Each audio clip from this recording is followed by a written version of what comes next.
dangerous to podcast alone. I'm your defying the gods is sort of actually mythologically probably inaccurate host, Madelyn. I'm your I don't care, I've got swords grafted to my arms host, Emma. Thank you for tuning in to this week's show. This week, it's my side quest, although we'll have cutting edge commentary from Emma. And we are talking about Greek mythology in games. Yeah. We've done historical accuracy before. Yeah. But I decided Greek mythology, inspired by the tweet that I saw where someone was like, Hades isn't mythologically accurate. It's not accurate to Greek myth. Oh, yeah. Where's the skeleton with a New York accent in Greek mythology? I saw. Where is it? Where is he? Where'd they get that from? Where's Skelly? Can somebody do a deep dive article on the mythological underpinnings of Skelly? Yeah, that's what I would like to know too. Please. Yeah, we had the big yellow book of Greek myths as children, so we were poisoned from the very beginning. Absolutely. Yellow-pilled. Yeah, we were really yellow-pilled. What's the series of books, the Hades books called? Myth-o-Mania. Myth-o-Mania. Yeah, we had those too. Those are sick. Where are the Myth-o-Mania games? Where's the Myth-o-Mania? Like, Percy Jackson was good too, don't get me wrong. I enjoyed reading Percy Jackson as a young person. But, where's the Myth-o-Mania I love? Honestly, I would love a, for the kids and for me, I guess, but, a lavishly animated Myth-o-Mania TV series. You know? In some ways, Myth-o-Mania, the Hades tale, the Hades story is not I wouldn't be surprised if the Supergiant team read Myth-o-Mania in preparation. Heck yeah. You better believe it. They're like, oh, we're reading Hesiod, we're reading Homer, we're reading Ovid. No. Myth-o-Mania. This episode brought to you by... Myth-o-Mania, yeah. I'm waiting for they're not doing it, I don't think, in Hades 2. I'm waiting for the Supergiant interpretation of Cupid and Psyche. Maybe my favorite of the Myth-o-Mania books. I don't really remember that one very well. He had pimples and stuff. That's why he was afraid of her looking at him. You know what? They have taken great steps forward in Hades 2 with representation, but where is the pimply representation? I know, right? Where is the Greek god with acne? You know what? It's still in early access, so I'm just throwing it out there, Supergiant. Pimply Cupid. Pimply Narcissus. Pimply Narcissus. That could be an arc for him. He gets a pimple. And what's the new girl's name? Melanoe, I believe. Can help, acquire acne medication for him. Good, yeah. I brought you some Proactive. Yeah. And then if he's like me, that gives you a rash. Nice. So, there's a real story developing here. Yeah, we're talking about Greek mythology in games, not Emma's experience with acne medication, although you would be forgiven for being confused. We're throwing out suggestions here. These are video game stories that should be told, you know? Yeah.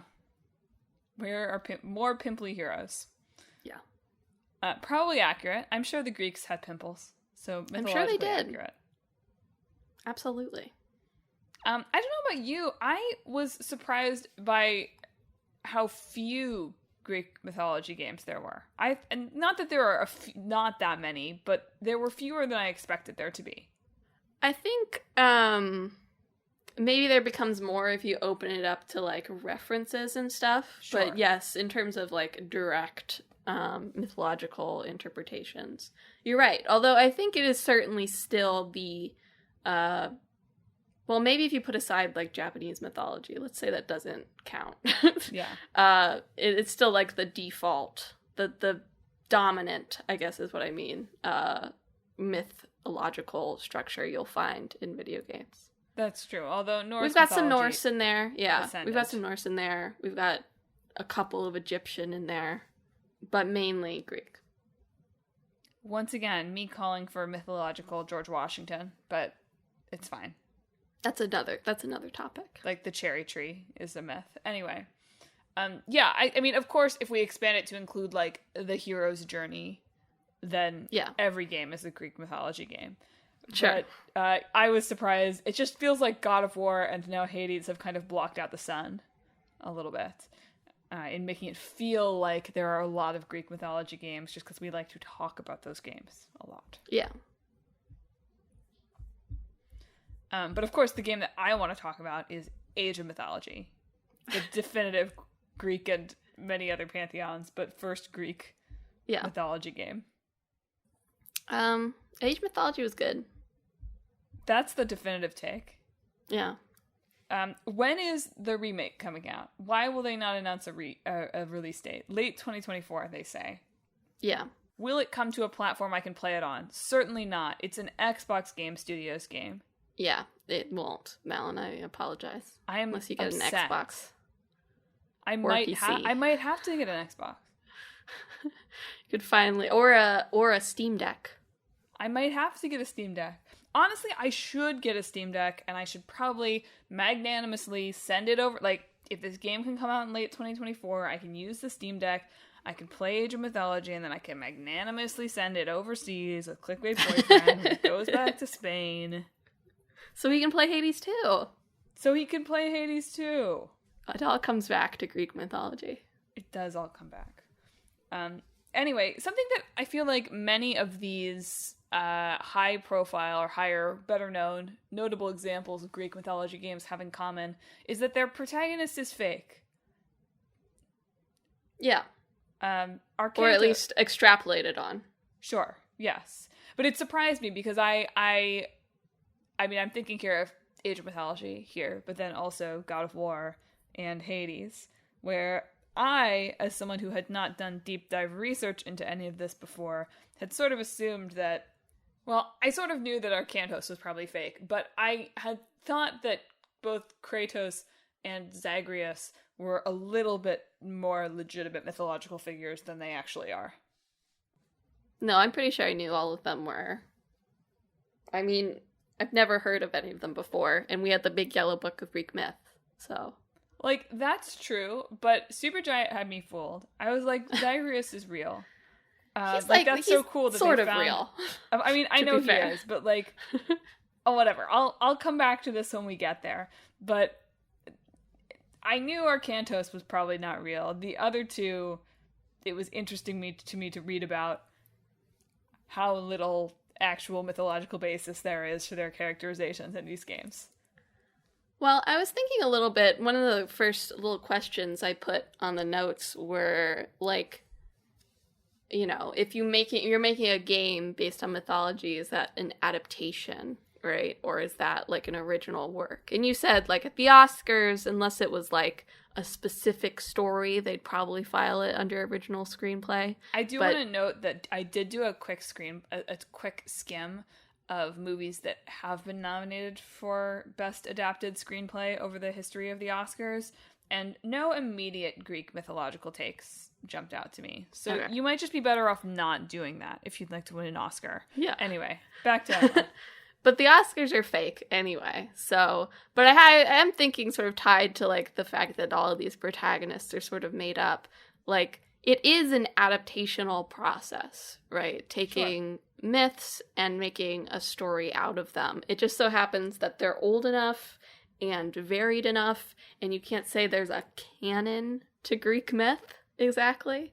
And so the adaptational work is a little bit more freeform than it would be if you were adapting like a more modern book, you know, or even like an old story or whatever.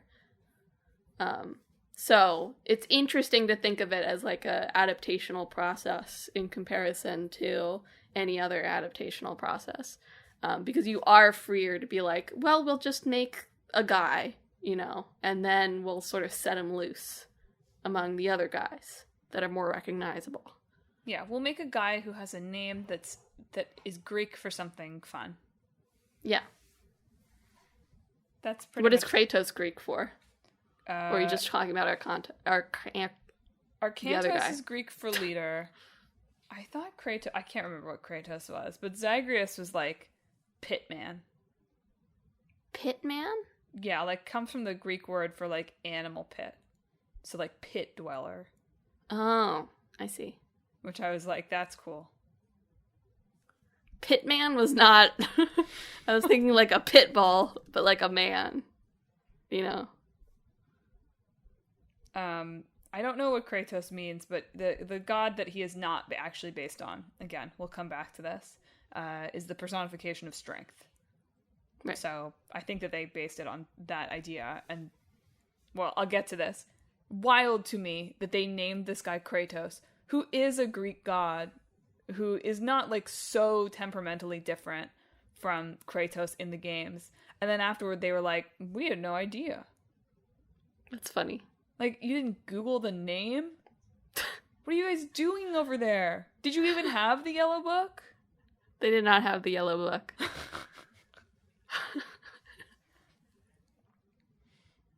Anyway, with Age of Mythology. Age of Mythology is the definitive Greek myth take in games. I hate to say it. Although it is very fast and loose with it. A lot of just like, here is a taste of Greek myth. The pigs level is an all-timer. Where Cersei turns people into pigs. Is the story mode in Greece primarily the Trojan War? I read it through it, and to some extent, yes. So you start in Atlantis, which is itself quasi-mythological. Yes. And then he goes to Troy, and the Trojan War stuff is, like, probably the closest to being quote-unquote accurate of most of it. We get the big beats of, like, they've been fighting for a long time. There's the wall. Odysseus does come up with the idea of the Trojan horse. And then you do that. Yeah. But then after that, there's some stuff with, like, the Cyclops, who's the, like, big villain of the game, and you follow him into Tartarus. Right. And he's like, you have to break his little guys. So it is primarily the Trojan War, although I can't remember where that, like, we're on an island and Cersei turns us into pigs thing happens. That's definitely after the Trojan War, but I don't know where that exists. Maybe on the way to Egypt? Potentially. If you're not familiar with Age of Mythology, what is wrong with you? But it's Age of Empires, but you can throw lightning bolts, basically. Yeah, basically. Real-time strategy, but with myth creatures. Yeah. I did appreciate there was in one of a blog post that had been archived from Bruce Shelley, who's one of the devs on the game. He talked specifically about how, you know, at the same level as they attempted with Age of Empires to remain faithful to history, they attempted to remain faithful to the myths here, which is a funny thing to say because I think it means the opposite of what the words on the page might seemingly imply that it means. Because, like, how accurate to history is Age of Empires? Surely not very. But what do I know? But he talked about how, as opposed to working from the myths and trying to figure out how those things would turn into gameplay elements, they started with, we want this power. What's a mythological thing that we could tie to that? Yeah. Which is an interesting way of doing it. But I guess when you're starting from a framework already, that's probably the way that makes the most sense. I didn't think of it that way. I feel like they sort of already had the Age of Empires blueprint, so it wasn't like they could go and they totally were just sort wild. of adding stuff and shifting stuff on top of that, as opposed to trying to come up with something wholesale. I will say, and something that I mean, like, Age of Mythology, I think more than any of these other games, is sort of a, like, it's you. You're the smart guy. Like, that's you hanging out with the guys. Like, yeah. You're in Greek mythology. I mean, and especially if you think of it as, like, it's like an aughts, like, you, the guy playing this, like, you're a guy with a kid. And look, Arkantos is a guy with a kid. And, like, you would have won the Trojan War and everybody would have liked you. You know? I do think in some ways, like, making a game with Greek mythology, it's a little bit of like, oh, you get to make a fan fiction game without any of the stigma, right? You get the like, Sure. oh, everyone is vaguely familiar with Zeus and Troy and like Poseidon and Athena and stuff. And so you don't have to work as hard to introduce your characters or introduce the setting or anything, because you can assume that your players probably come in with some level of familiarity with these archetypes. Yeah, it's an interesting, I don't know, it's an interesting thing of like genre building, because you can do that with like general fantasy too. You can be like, okay, this is Lord of the Rings fantasy, right? Like that's an elf. Yeah, that's an elf, that sort of stuff. Elves live long. Yeah. You have some sort of passing familiarity with all of these different races, and that's sort of similar to the way that Greek mythology works too. Yeah. Right. Because we've built these sort of easy shorthands that then authors can take and say, okay, this is sort of done. Let's shift little things. Let's put new characters in here. Let's look at it from a different perspective. I was reading one article from Charlotte Higgins that was just about like why are Greek myths so enduring. Not covered in this article, but one reason is just because they're very well documented, and we still have access to a lot of that documentation in a way perhaps the Spanish coming into the Aztec civilizations and burning everything, maybe that hindered our documentation of those sorts of mythologies.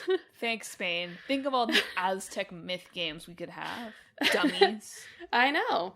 But even like with like Norse stuff, it's just like not as well documented as Greek stuff in terms of like sheer scale of things. And because you have this scale of stuff, some of which like are very different perspectives on the same events or on the same characters or various other things, it says like you can have like choices between what you actually want to take from those myths and put into your own story, right? So you really are thinking about like, okay, where am I putting my camera? What sorts of parts of this story do I want to take out? What things do I want to emphasize or de-emphasize? We put a lot of Greek myths, like we had the Big Yellow Book, but in full stories of a lot of Greek heroes, they were not very nice guys. They did some things that were bad. Heracles, like, killed his whole family, right? Kratos core, you might say. Yeah. So, you can still reframe parts of Heracles to be like stories for kids, or you can reframe them to be tragedies or whatever you want to do. So there's just a very rich landscape of different myths that you can take from and different ways you can write these characters as well. No, exactly. They're very malleable to the stories you want to tell, and they start from this place of these characters not being like perfectly heroic, which can be helpful, right? You've got these characters like Heracles, like, I mean, pick literally any Greek hero, and it's like, oh, like there's some frightening murder somewhere in here. There's also, I mean, like you said, do you think Homer had like a CinemaSins guy? No. Like, wait a minute. Like, I was reading something that's like, there's prominent myths like about the birth of Athena and about the birth of Hephaestus, where each of them plays a prominent role in the birth of the other. Right? It's like, oh, Hephaestus is the one who like cuts open Zeus's skull, hammers open his skull so Athena can come out. But wait, Hera was jealous of the fact that Zeus had Athena by himself and so had Hephaestus by herself. But wait. So it won't stop the gamers from being like, this is not accurate to the myth. But there's already so many contradictions baked in, and whatever. look, we won't get into my whole thing with the myth making process and whatever. But the whole point of mythology is that it's endlessly adapting and speaking to the society that it's in at that moment. And so by adapting it, you're just taking up the mantle of Homer. That wasn't even his name. So, like, it's you. You're Homer now. Wow. Thanks. Yeah. You're even Homer if you're the people who made Athena, a 1986 arcade game with one of the first playable female characters, who, she's a princess, and she, like, falls down a hole and loses her dress, and so she fights the evil Emperor Dante in her underwear. It sounds like Athena to me. Yeah, I think Virgil would have recognized it. What would Virgil think about Devil May Cry? You just like to say that title out loud. So that I have to think about it. I think he'd be flattered. He'd be like, yeah. I think he'd be like, electricity.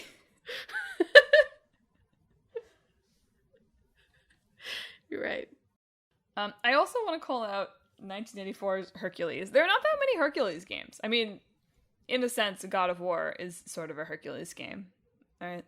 Mm-hmm. I'm going back and forth on Hercules and Heracles here. You're going to roll with it. But 1984's Hercules was a platformer where you had to complete the 12 labors of Hercules. And one of the articles I read about this was like, this was obviously, it was God of War. It was a God of War article where it's like, the part of the Hercules story where he kills his family and then, like, they go on to have him murder everybody, that's way more fun than him doing the 12 labors. And I was like, wait a minute. 12 labors of Hercules? Metroidvania? Wow. Free idea. Great idea. I just have to say it. And of course there's Kid Icarus, too, who hasn't had an actual game in years, but he's in Smash. More of a Eros Cupid Icarus cross. And I love the well-known Greek mythological figure appearance. Doesn't appear very often in Greek myth. I don't know why he's not in God of War or Hades, frankly. The eggplant wizard. Yeah. Famous figure. Icarus is in Hades too. Icarus? His art's not finished. He probably is going to have pimples. Icarus is a teenager. He could have pimples. I hope he does. Flies too close to the sun in an attempt for skincare. For skincare? Well, Helios, I don't know if Helios really knows very much about proper hygiene. Guess we'll never know. Anyway, Kid Icarus, by the way, is a platformer. So if you fall in that game, you are sort of fulfilling your mythological destiny. Very mythologically accurate. So tell me your opinion, because I read 2 articles, one on Hades and one on the first God of War, about them being Greek tragedies in structure. Do you agree? Interesting. I think that the existence of the second trilogy, whatever this is, this second zone of God of War suggests to me it is possibly not a Greek tragedy because he seems to have had an opportunity to redeem himself. See, in the article, it was really interesting because they did have a thing in there that was like, but then the Sony moneymaker came in and grabbed David Yaffe's hand and said, make another one. And so I think that the article agrees with you there. This was by Dan Hughes, evaluating God of War. But I could just see the first trilogy. In isolation, yeah. The first trilogy I could see be Greek. I mean, he just literally tears it all down, and then he still doesn't get it doesn't fix him. Yeah, this article is specifically looking at the first one, and he's going through this to try and forget the fact that he killed his family, and instead he is put on the throne of the god of war, forever remembering that he killed his family and also forced to interact with people just like him. And so it sort of framed that as like his fatal flaw thing, his endless bloodlust. It's fascinating, right? I was thinking about this as I was reading and preparing for this episode, that it's hard for a video game to successfully tell a Greek tragic story because, like, it's tragic. Yeah. Right? I was thinking about this. There aren't very many tragic games that I've played, at least. There are games that are sad, certainly, but I don't think there are very many games where it's like, actually, you're just gonna walk away from this feeling catharsis because you failed.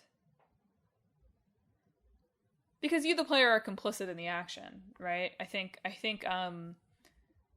won't get too into, like, the dramatic theory of, like, the catharsis of it all, because I didn't prepare for that, really, right? But, like, we watch it, right? And we, like, pass our feelings along and purge them, right? Like, that's, like, the Greek catharsis thing, is we watch something bad happen, and it lets us take those feelings in us and, like, transfer them, and then we're free of them, and we feel good, right? And that's why we like tragedies. And that makes sense for, like, theater or TV or film, because you're not a participant in that. But if you are playing the game, then they are kind of your feelings, a little bit. And you don't get to transfer them because you are complicit in it in the same way. That's my off-the-cuff hot take. So the Hades one, which was, like, a personal blog, I think by Jacob Hamill, was talking about, like, a lot of Greek tragedies, they fall into their predetermined fate because of choices that they make themselves. Yes. Right? It's not really that it was predetermined. It's that, like, sort of knowing that predetermination leads them to make decisions that lead into that predetermination. Right, or they're trying so hard to avoid it that they that Oedipus, right? Yeah. Yeah. And so it's sort of tying that to, like, the structure of roguelikes in general, where you're making your own choices, and it's hard to tell where failure comes from the choices that you made versus, like, some fate that you run into, right? Like, this run was just bad, right? And so talking about that as, like, sort of a tragic structure in gameplay, which was interesting. Okay, I appreciate the take of a tragic structure in gameplay, and I like that idea of, did you just have bad luck, or was it your choices, right? And that's very Greek tragic too, right? Like, did Oedipus just have bad luck, or was it his, like, he made choices deliberately to try to isolate himself from his father and mother, but ultimately it was just bad luck that brought them together again. Right? So I appreciate that. I don't think that you could really say that narratively that Hades is a Greek tragedy. If you're really bad at it, maybe. Sure. Like, maybe if you... Are we allowed to spoil Hades? Right? You're going to see your mom. You find that out within, like, 10 runs. But I mean, maybe if you stopped after you defeated the final boss of Hades once, you could say that, and then there is no escape appears. Okay. Then maybe that could maybe be a Greek tragedy. I see. But you wouldn't do that. But I appreciate the structural analysis is interesting. I mean, obviously it's very, like, Sisyphus inspired sort of energy. Yeah. But the luck element is an interesting thing I had not considered. I think if we're gonna see Zag, like, chilling and happy in Hades 2, then it's definitely not a Greek tragedy. Well, I don't actually, I'm trying to avoid looking into Hades 2, but I don't think that he is chilling and happy. I hope as the kids say. I think that he deserves that. I think that bad things have happened in Hades too. That's sort of the vibe I've gotten. Nice. So. Fun. Wait, do you want to talk about Hades, or do you want to talk about God of War? I feel like those are the big... It's your episode. It's my episode. Wow. I guess I'll talk about God of War first. Chronological, right? The evolution of big, buzzy Greek myth games. So as we've alluded to, Kratos is not he is and he isn't a real mythological figure. There is a real mythological figure named Kratos, who appears in Prometheus Bound, which is an Aeschylus play. Weirdly, both Kratos and Zagreus, as embodied in the Hades games, are Aeschylus inspired. Although Kratos, as we mentioned, was not inspired by this character. This character, Prometheus Bound is about the Prometheus myth, right? He brings fire to humans, the gods punish him forever. And Kratos is like this personification of strength. Sometimes he's the son of Zeus and Styx. I can't remember what he is in the play, but sometimes he's the son of Pallas and Styx. So like power and death or something like that.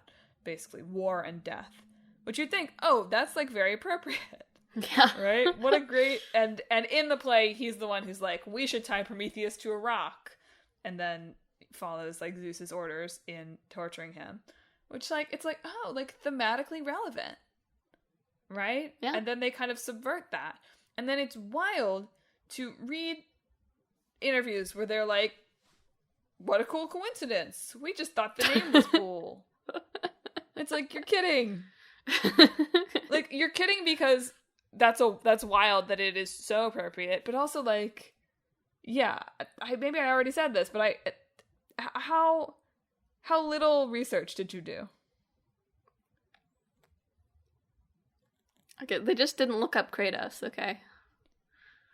Everything How do you else. not Google your main character's name? Maybe they named him, like, right at the end. They did, actually. The name came pretty late in the development process. But yeah, you think they just, like, typed it in at the end? Yeah. Did a search and replace? Yeah, for angry guy. Angry guy. Anyway, if you're not familiar with the story of God of War, I'm sorry in advance for, like, some spoilers for the television show. Right? Although, is the television show going to be the Norse one or the Greek one? I don't know. Probably the Norse one.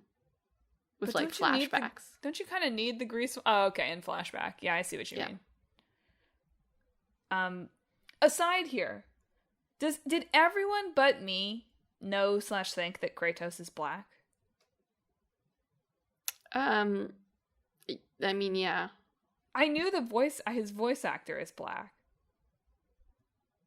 I don't know if he's, like, purposely supposed to be black, but he is certainly interpreted and perceived that way, I think, by a lot of people who play the game. I just didn't realize that his white skin is like the ashes of his family eternally caked to him. Yes.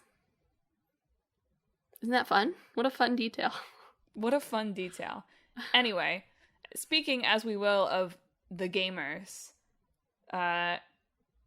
if and when they cast a black actor to play Kratos, with the possible exception of, like, if it is the voice actor who might be able to somehow sidestep this, but if and when they cast a black actor to play Kratos, the gamers are gonna lose their minds.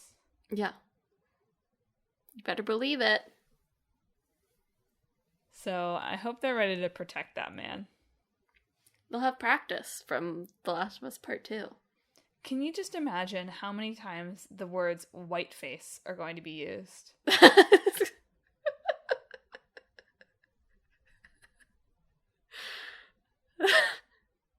We'll see. I'm just saying. Anyway, that was a tangent, but the gamers have been weird about myth lately. They sure have. I've loved the little...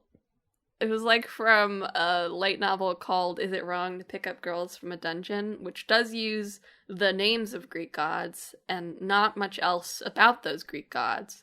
And they were like, Hestia, this Hestia's better. Just a normal, like, anime girl design. And it's just like, what are you talking about, man? Yeah. She's not even supposed to be an interpretation of Hestia. They're just using that name to like suggest things about her character, not like as like she's not supposed to be the interpretation of the god.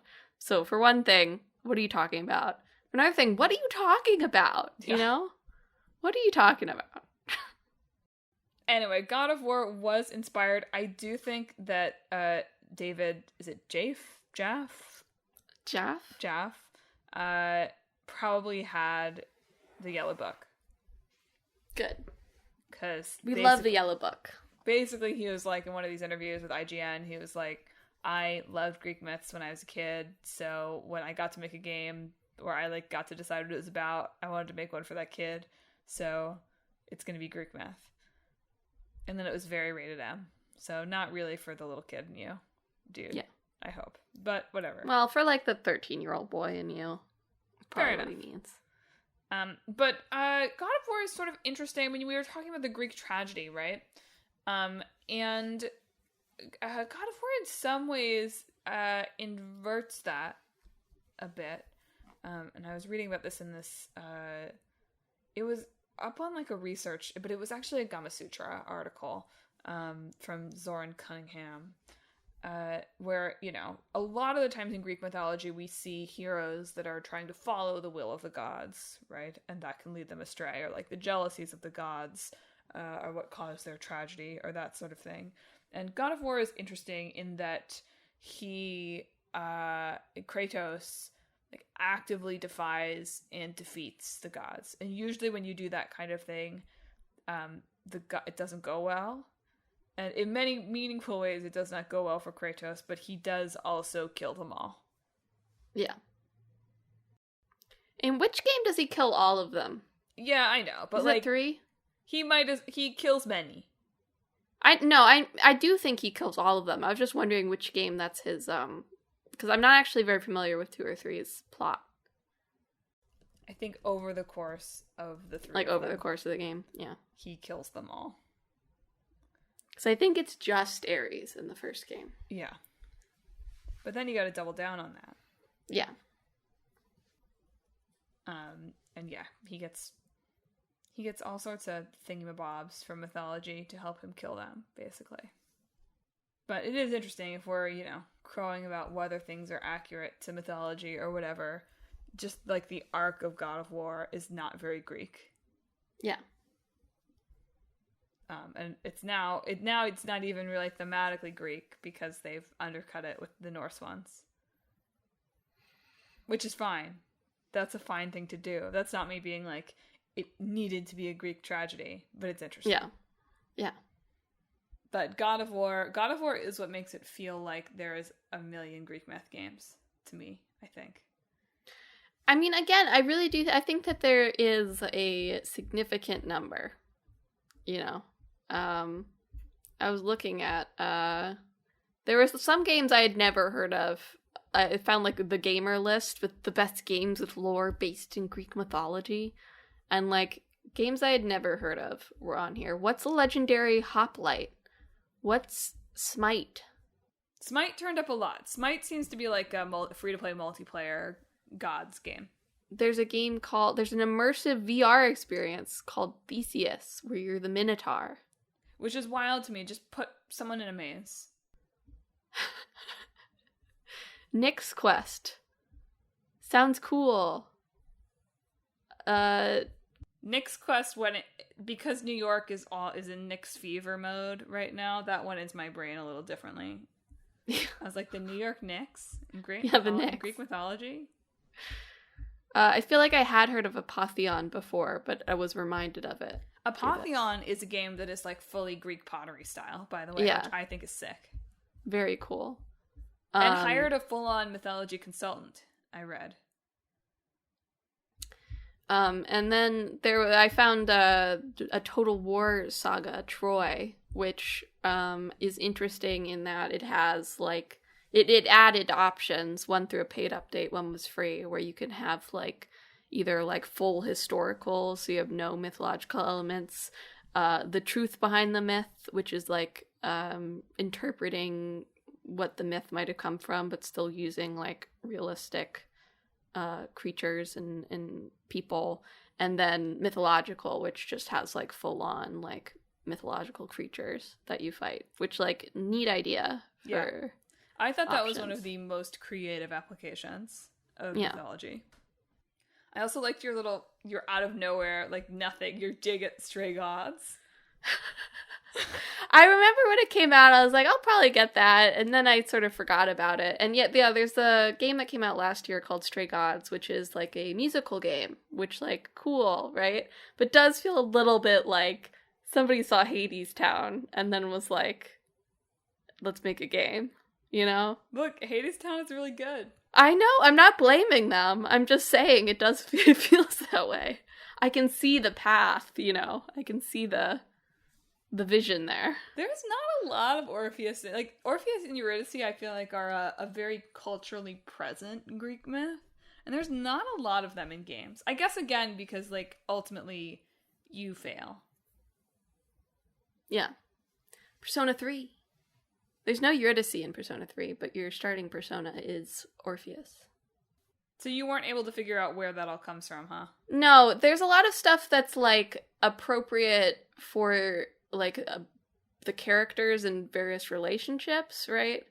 And like the main stuff with Orpheus and Thanatos and stuff with the main character makes sense, but I couldn't really figure out if there was like some sort of like overarching like Greek theme or if there was some myth that was relevant to what you were doing. Not really. It's mostly a Jesus story. Just to throw you off the scent. It is. It's a throw you off the scent. Look, if things have worked out differently for the Romans, maybe, like, Jesus, some light blasphemy for the episode here, I guess. Like, Jesus probably could have become a Greek god, Roman god. Yeah. Fair enough. If things were, you know, give it a couple hundred years, things have worked out a little different. Empires didn't have to fall. Probably coulda. In the same way as Dionysus kind of bumped Hestia off the kind of main pantheon, Jesus probably could have just snuck up there. Yeah, taken Apollo or something. I don't know. Or he's, you know, turned water into wine. Dionysus better watch out. Yeah, heck yeah. Jesus, the Greek god of parties and wine. That's pretty much what he does, right? Like, he and his group of bros go around, they dispense some wisdom sometimes, but mostly they party. No, I just went down the rabbit hole with Persona 3 a little bit, because I was thinking, like, Persona 5's is, like, so direct in, you know, like, the story and the personas it picks for your starters, and Persona 4 is like, very relevant to its end game. But I just couldn't figure out Persona 3's not smart enough. I don't know how to BS enough, really. It's just the general killing god atmosphere. The more kind of god-adjacent stuff you have around. So speaking of Dionysus alternates, let's talk about Hades. Yeah. So did you listeners know that Zagreus is, like, not real? I mean, he's real, but, like, not nearly as real as you would think. I mean, I sort of suspected that because it feels like if he was very real, it would be one. I mean, I read he did not turn up in Myth-o-Mania, for example. Like, I guess I wasn't expecting him to be a mainstream story, right? I understood that. I was like, this is going to be an obscure myth because you're right. He didn't turn up in Myth-o-Mania, and he would have. They would have had a baby. Yeah. But I thought there would at least be a coherent version of the Zagreus that we see in Hades that isn't like so there's kind of two Zagrii in Greek mythology, right? There's one that is the one we see in Hades. He's an underworld god. He's the son of Hades and Persephone. But here's the thing about that. That version of Zagreus comes from, like, a fragment of a lost play by Aeschylus. There's a lot of this, right? We have a lot of Greek plays, but we also have a lot of, like, these guys wrote some other plays and we have a few lines of it from somebody and that's it. And that's where this version of this like Zagreus, son of Hades, comes from. Like a page of somebody's play that we have left over.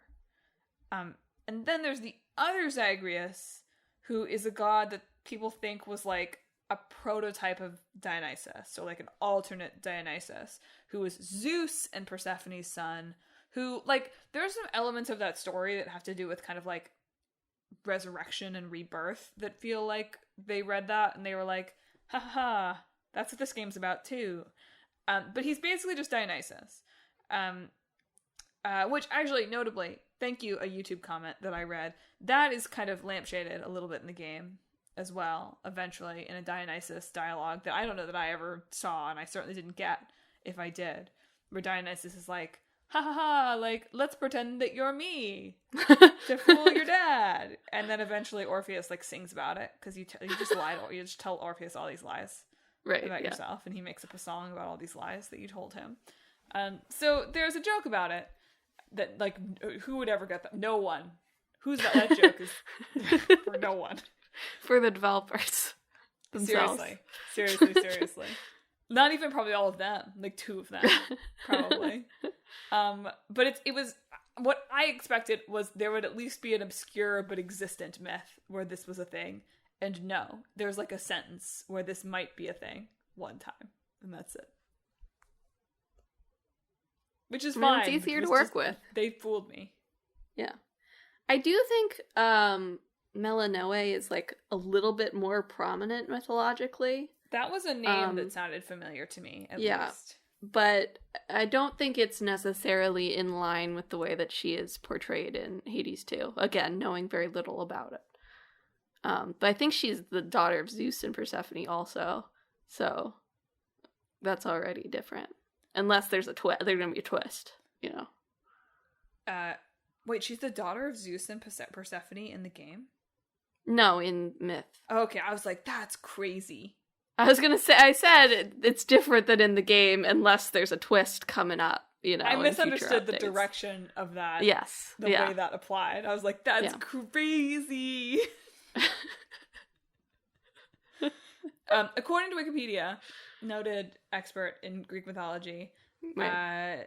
She's a chthonic nymph we hear about in the Orphic hymns, notably also sort of like the source for the Zagreus' Dionysus thing, so they're just pulling from wherever's useful. Good for them.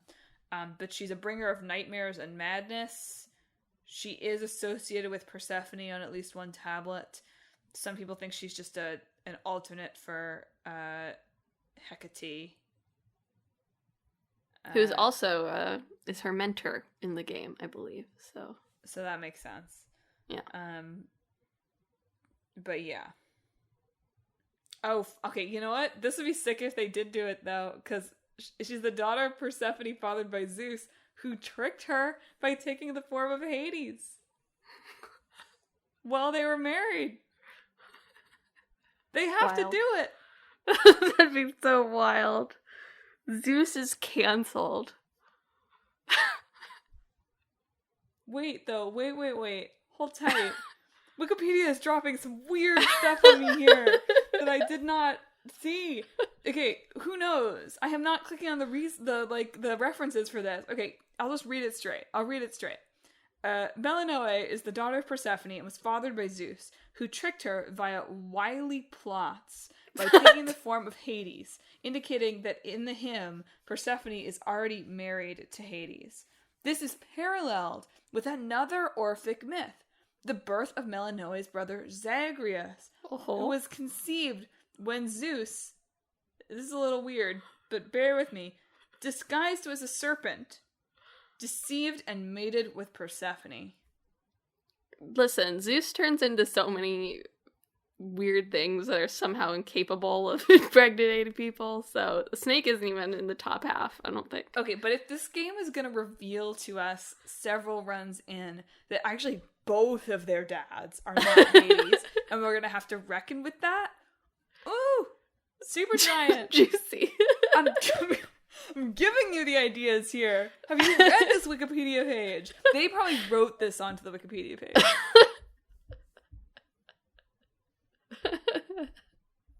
Crazy.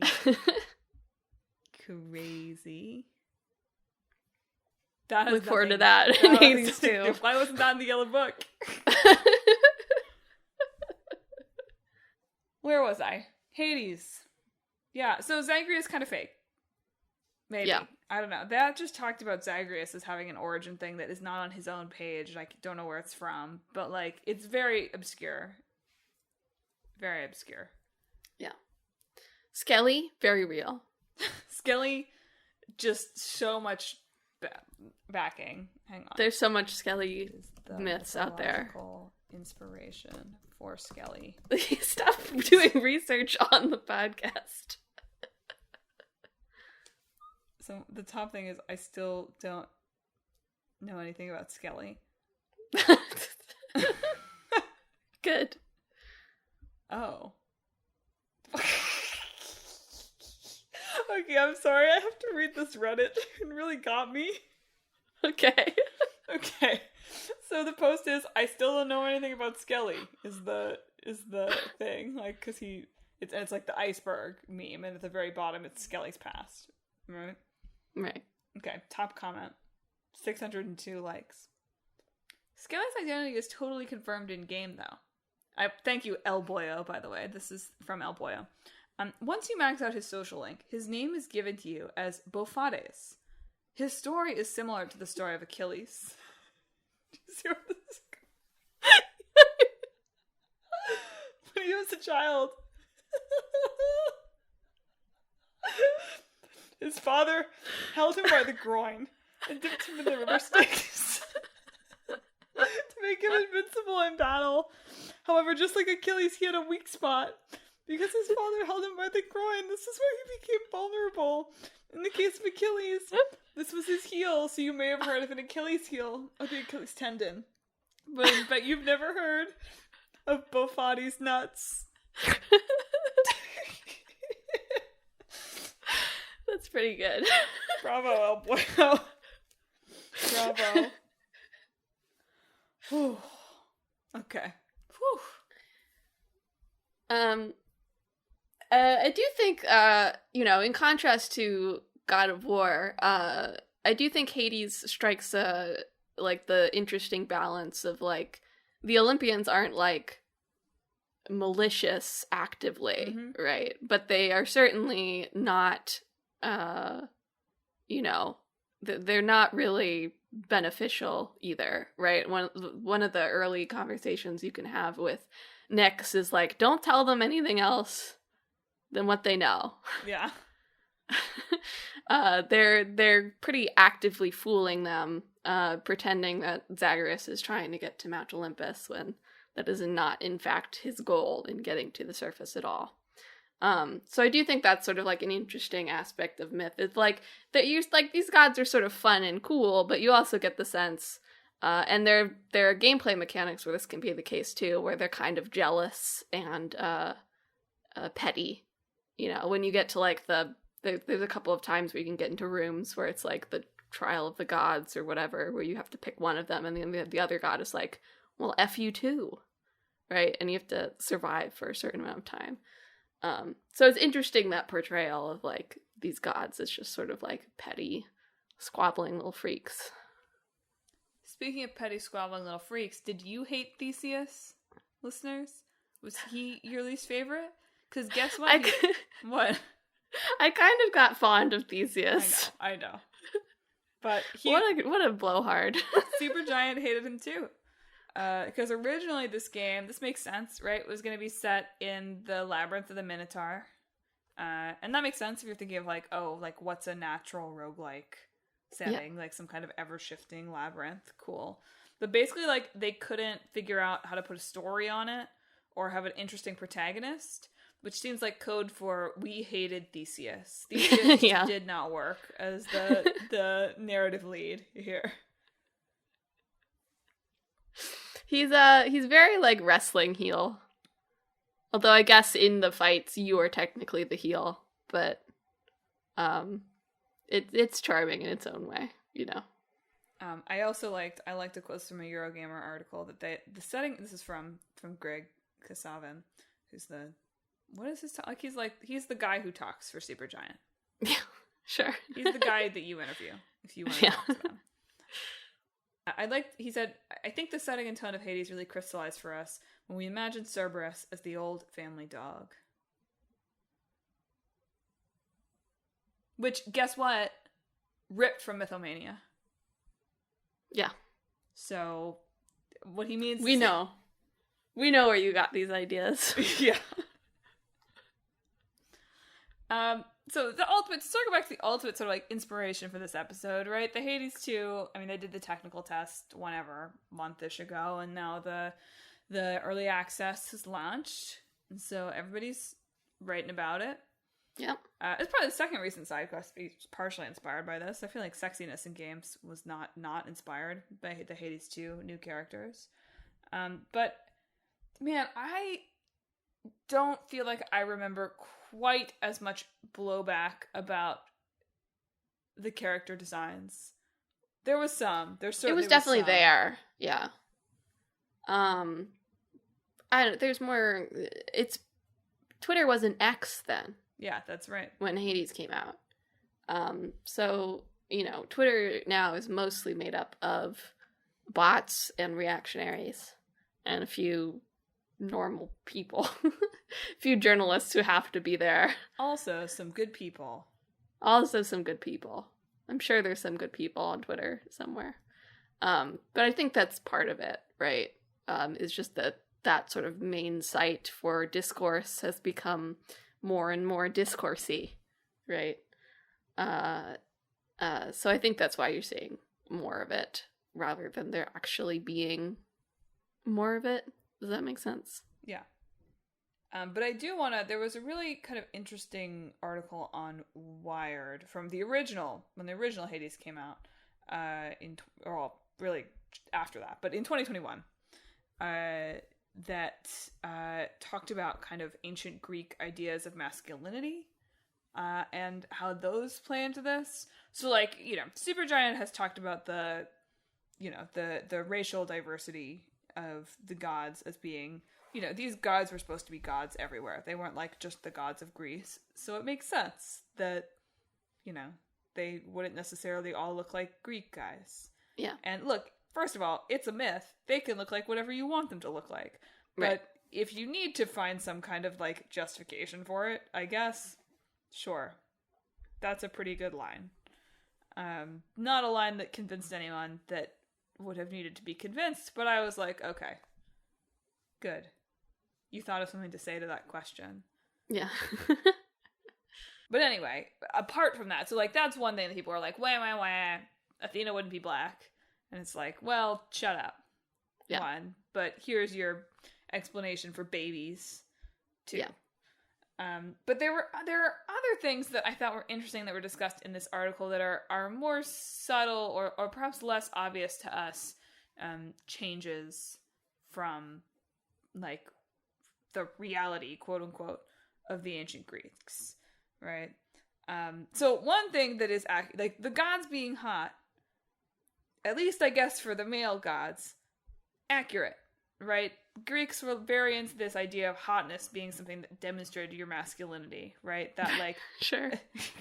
That's what this article said, basically. Okay. That they had their statues of their ephebes, right? And it's look at them, training for war, hunky young men. This is it. This is what it is to be a man. Yeah. So that part, mythologically accurate. But for all of you out there lusting over Stellar Blade, just know that the ancient Greeks think that would make you womanly. Desire is weak and womanly. Great. So you're not supposed to. You're supposed to appreciate. Yes. Artistically. Yes, exactly. Okay. Of men as well as women. Right. If you are a man. So it is weak and womanly to express desire. You're not supposed to. That's for women. That's for uncontrollable, weak women. So just know that. As you're arguing about boob physics, just know that Socrates thinks you're a little girl. Also, apparently, according to Wired, so, Hephaestus, who appears in Hades 2, in a wheelchair, which is, mythologically, Hephaestus is disabled shortly after birth when he's flung by his leg down off Mount Olympus. And they talk in this article about, like, he was definitely super worshipped, right? Like, they didn't really care that he was an idealized figure, like, partially because of his bodily difference. And also they went on to say that, like, actually the Greeks probably did an okay job with accessibility for people in their community who had, like, movement needs, which I thought was fascinating. Like, did the Greeks have more ramps than we did? Maybe. But I also, like, I appreciated the discussion of the kind of, like, of Achilles and Patroclus, and of, like, mentor-mentee relationships between older men and younger men, or younger boys in ancient Greece. And the, like, Achilles and Patroclus were probably quite different in age, because that's the relationship they're presented as having. But, like, right. That's a good change that we made there, because that certainly wouldn't play.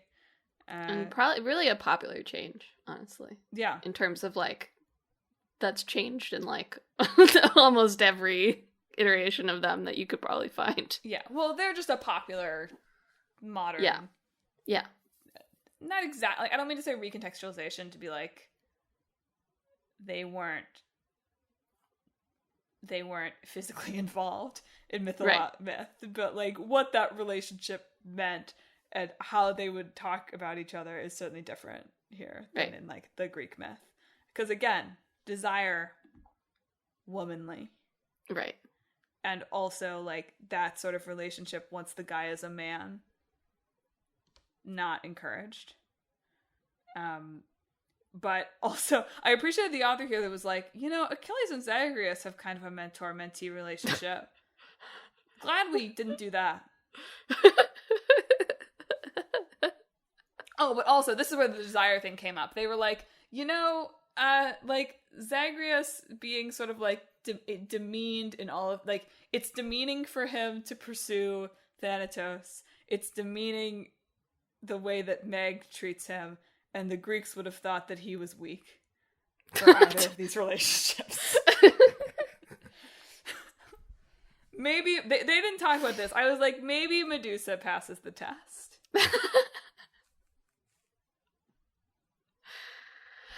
Well, on that note, any last thoughts you have on Greek myths, or have we covered all the weak womanly ground? I can't skip to the end. I feel like there are a lot more myths that I would like a lot more varied takes on. Yeah. I'd like a 12 Labors game. There's gotta be an Amazon, I mean, this is a 12 Labors thing, but, like, an Amazon's game is ripe for the picking. A Zeus dating sim.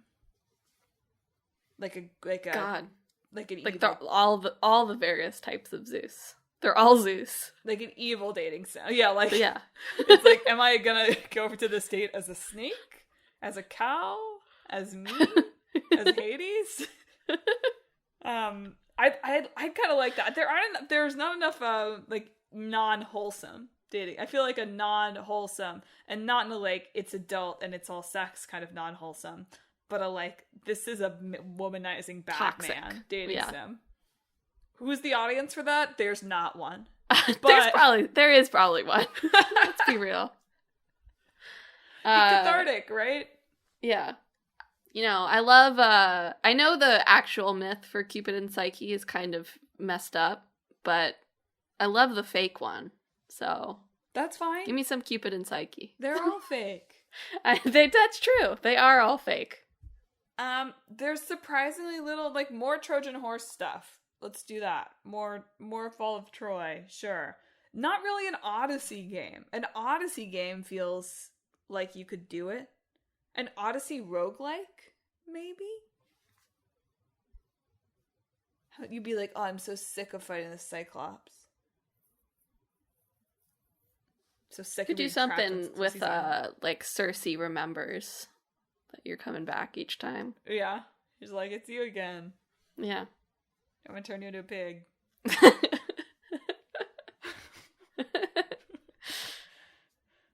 No, I feel like we've done enough. There's just not enough. I'd like more. There's so many more myths. Yeah. Let's do more myths. Yeah. Not really any Medusa games. We love Medusa recontextualization, right? Yeah. It's time. Medusa is ready. Where is the Medusa game? Golden Fleece turns up occasionally, but not a lot of Argonauts. I feel like there could be a ship faring. What's the online boat game that everybody likes? Sea of Thieves. Oh yeah. I feel like if they haven't already done a like Argonauts Golden Fleece thing, they should. Supergiant couldn't figure out the Minotaur. That could be good though. Well, technically it's the Minotaur, but it's the elaborate game. But you should play as the Minotaur. Like, yeah. Oh, God. This is the second time this week I was talking about this game, and I can't remember the name of it. What's the game where you're the wormy alien thing that I played at, like, the beginning of... Carrion? What? Was it Carrion? Carrion. It was Carrion. I can't get the word prey out of my head when so, like, where you're the Minotaur, and you're killing people. All solid ideas. I'm just a fountain. I'm a fountain of ideas. A Narcissus game that's an AR game where you just look at it and it reflects you back, but more beautiful. And eventually a pimple forms.